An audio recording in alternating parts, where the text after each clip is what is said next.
Hello everyone. In the previous lesson, we have learnt about the divine cow named Shabale. In this lesson, let us learn few language elements through some interesting activities. Let's recap about the previous lesson. In the previous lesson, we have learnt about a myth, Shabale. So now can you recap what is a myth? Tell your answers now.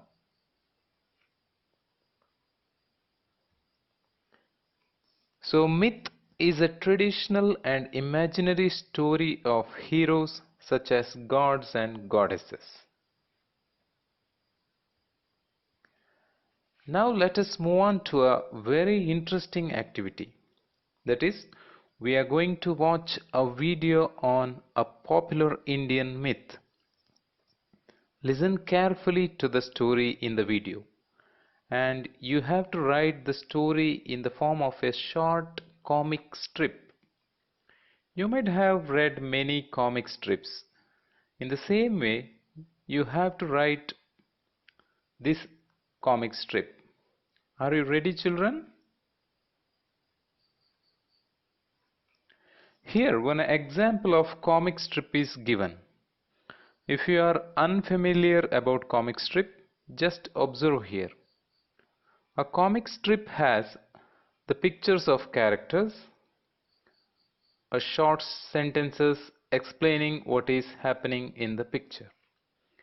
So the example given here is about Chota Bheem comic, which reads like Chota Bheem and friends walk closer to Jumbo and start feeding it lovingly with bananas. So that was the example given here. Let us watch the story of Lord Muruga now. So listen carefully to the video. You have to write the new words in your notebook. Okay? So here comes the video.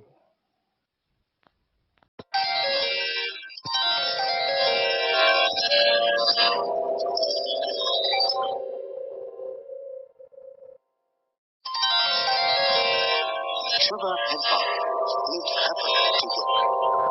Years passed. It's high time to put an end to Tarakasura.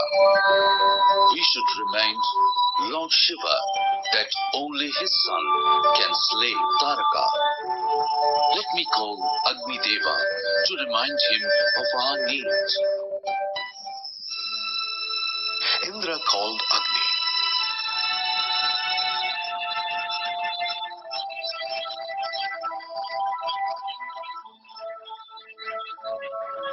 And sent him to Shiva to remind him of their need. Agni reached Kailash and bowed before Shiva. Welcome, O Agni Deva. My lord, I have come here to remind of our need. I know. Only my son can put an end to Taraka. Now take this, and the rest will be done. Shiva gave him a seed.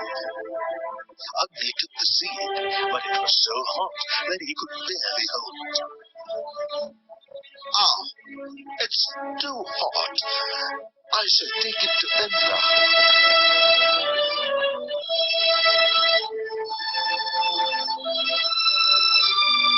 Indra saw this and said, leave the seed in the Ganges. Only she can cool it. Agni ran towards the river cup and dipped himself along with the seed in the water.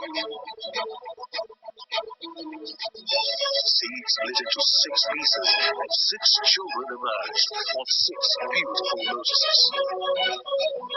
6 celestial women who came to bathe in the Ganges saw the children, and each one of them took a boy. They brought up the child with great love and care.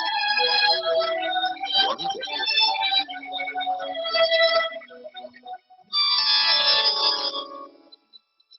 Parvati, do you know that we have a son? If this is so, then let me see him. Who's taking care of him? 6 celestial women are taking care of him. When Parvati heard this, she went with Shiva to meet the celestial women and the 6 boys.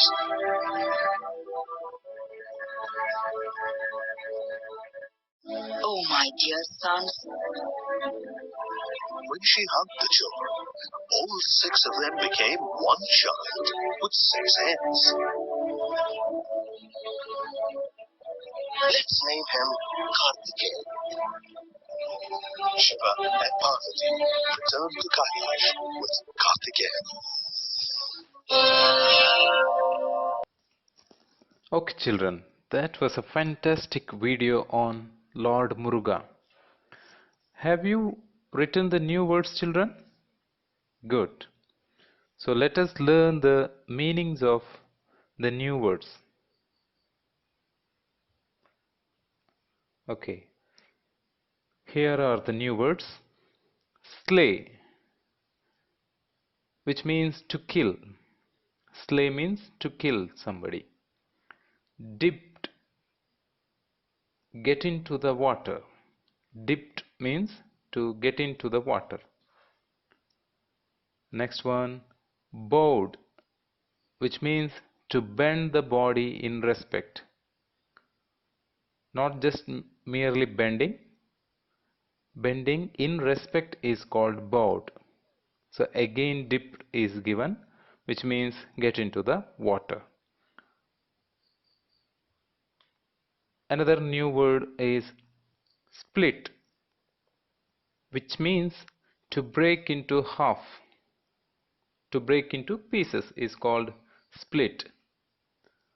Emerged, which means to come out, as come out of the water. So emerge means to come out. Remind, which means to make someone remember about something. Remind means to make someone remember about something. Celestial, another new word, celestial, which means connected to the sky and heaven. Celestial means not related to the earth, which is connected to the sky and heaven. So these are the new words of the video. Okay, dear children, now let us look into an interesting aspect of language learning, that is sequencing the story. What is sequence in a story? When we write something in sequence, we write it in the order that it happened. Example, a story and its events. If you write the numbers 1, 2, 3, 4 till 10, then we say that we written the number in sequencing order. Otherwise, we say that it is in random order. So that is called sequencing. Let us know more about sequencing in the next few minutes in the context of stories. We had seen the birth of Muruga, an Indian myth, just now. When we write a story in sequence, we write the story in the order. That is, it has a beginning, a middle, and an end.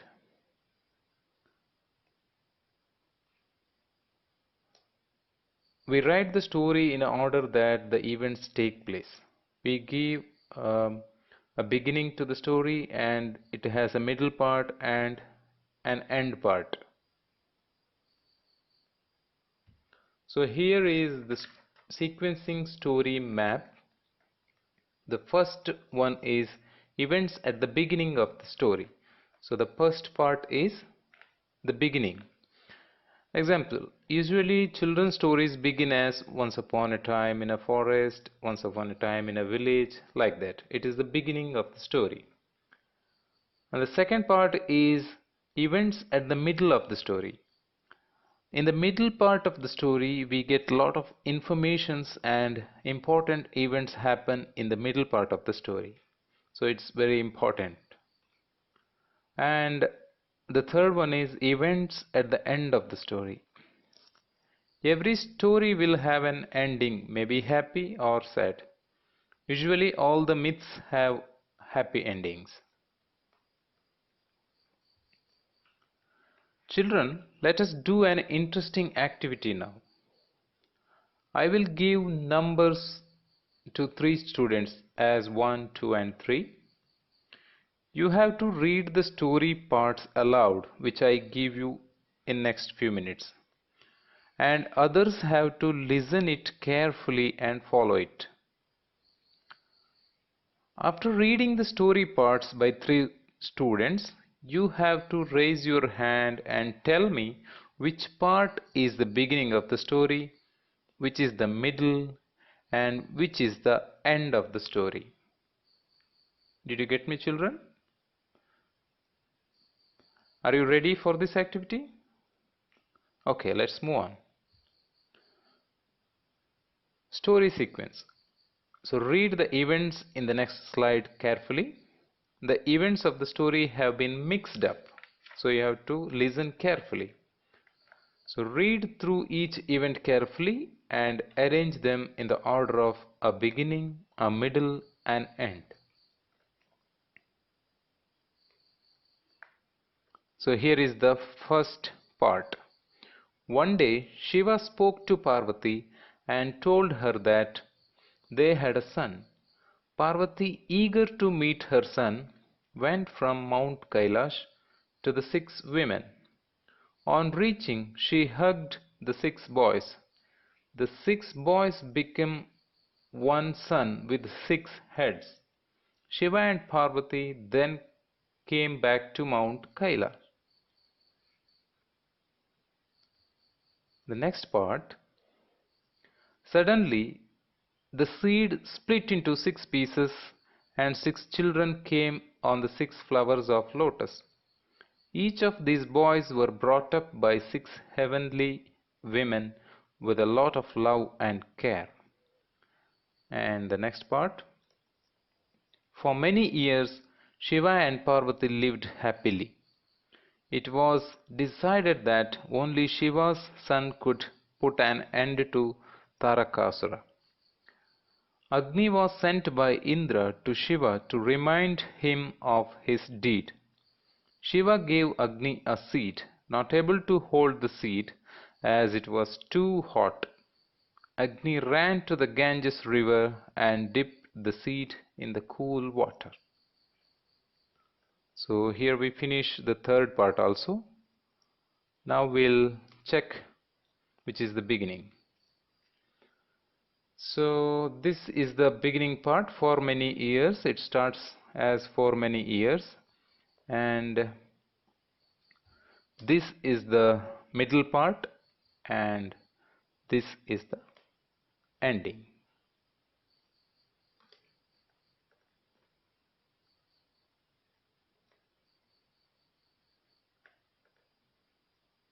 Okay, now children, I will give an exciting homework activity. We just learnt the 3 parts in the story of Muruga. You have to draw the comic strips for your favorite part of the story. You have to draw like this. Don't forget to connect the pictures through the arrow mark. So you have to draw the beginning part, you have to draw the middle part, and you have to draw the end part of the story. And we will wait for the interesting comic strips, right?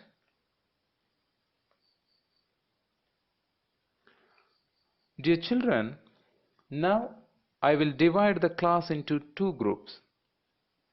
You have to think about the myth of Muruga, which we see just now. Which we saw just now. Then you have to write in your notebooks what events in the story makes it a myth, and in the next column you should write what events in the story could be real. After writing your views, you are free to share it in the class. For example, your opinion may be like, I think the story is a myth because children cannot be born from seeds. In the same way, you need to share your ideas. Did you get me, children? Okay, fine. So now you have to think what makes this story a myth and what are the things which could be real in the story.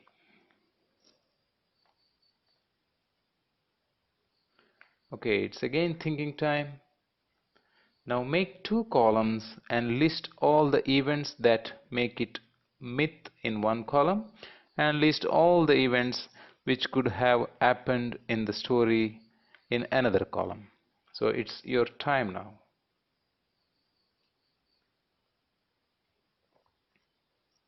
Okay children, now it's sharing time. Share your points, why the story is a myth and what events could be real. Okay, fine. You are really fantastic children. You did wonderful job. Keep it up. Congratulations. In the same way, do this activity for other myths